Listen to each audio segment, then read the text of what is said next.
Hey, so today we're going to go over 3 ways you can immediately loosen up your thoracic spine or your client's thoracic spine for that matter. So guys, as a reminder, thoracic spine kind of sits in the middle of the back here, sits just above the lumbar vertebrae, just below the cervical. And, it could be, you could make an argument that the thoracic spine is incredibly crucial in helping not only the shoulders, not only the neck, not only the low back, but even also just your overall functional mobility. So you need about 13 degrees of thoracic extension to have appropriate shoulder mobility. In other words, if I slump and then I try to reach my arm up over my head,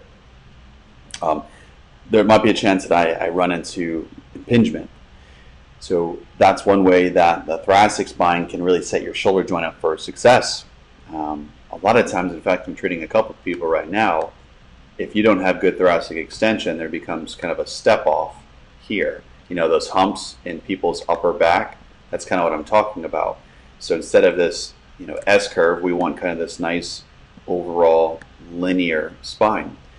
And so that is just a quick glance of how it can help out with the neck. And then you've seen, I'm sure, people try to do squats, but they don't have the mobility actually in the thoracic spine. So what they do, they compensate at the low back, or they compensate or put some more work on the hips. It could hurt their knees. It's just incredible.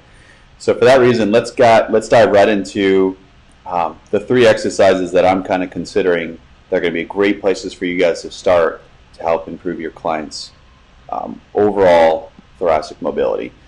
So one that I'd like to kind of show you right away is kind of a prayers position or a prayer stretch. So you try to bring their butt all the way down. You can see I've got a little bit of rounding there, right? So definitely tight in this video. And then it's really important to try to keep tapping into the musculature so that your muscles know how to do thoracic extension. So your lower traps and middle traps, and heck, even serratus anterior. That's really a great triad of muscles that need to learn how to do this. So I like to kind of get people into this position with their arms straight, the thumbs pointing up, and you could even kind of cue them to reach forwards and kind of punch forwards, because you do want to keep an eye that they're not getting it from their levator trap or their upper trap. So that is something kind of worth mentioning and a consideration.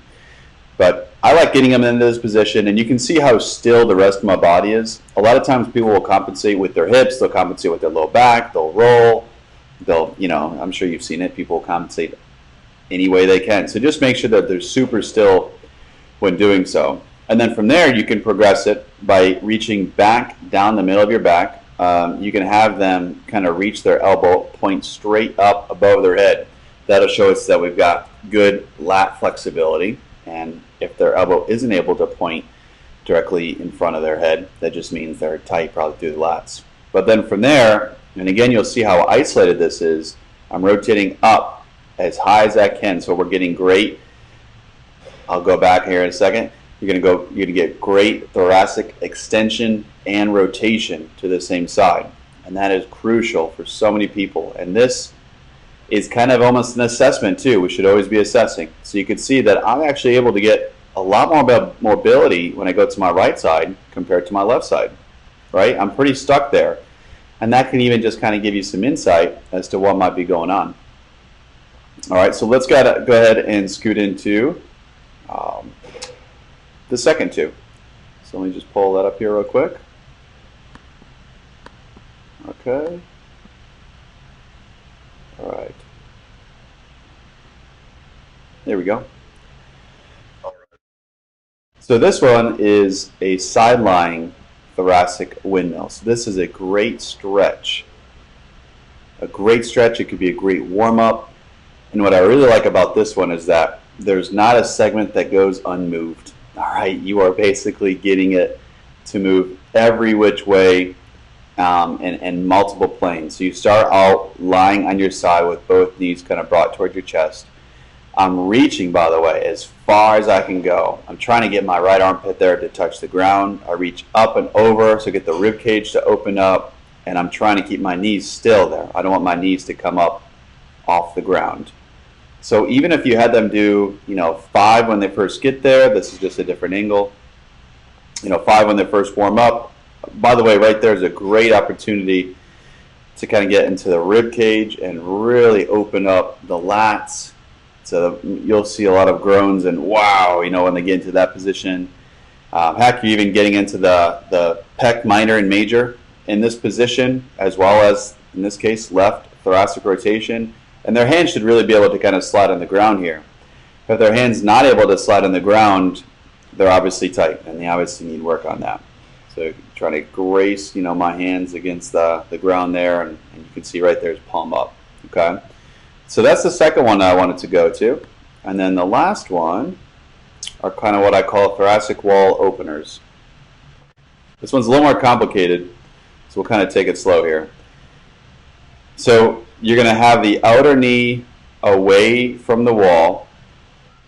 And again, what's cool about this one, it's got a little bit of a weight bearing component to it. And in a half kneeling position, you kind of lock out the lower spine. So I'm kind of hugging the wall. You could kind of start at almost any point in time. Sometimes it's nice just for simplicity to kind of get them in this half kneeling position. I'm kind of hugging the wall, and then I'm going to hug the wall while I rotate. And I'm going to rotate all the way to the point that my right arm reaches down, my left arm reaches all the way up toward the ceiling. And I'm going to go ahead and just speed it up here a little bit so you can see a few more of the repetitions. So this is the third one that I wanted to show you today. Nice faces, huh? But my God, because you're locking out the low back, you are getting almost exclusively thoracic spine.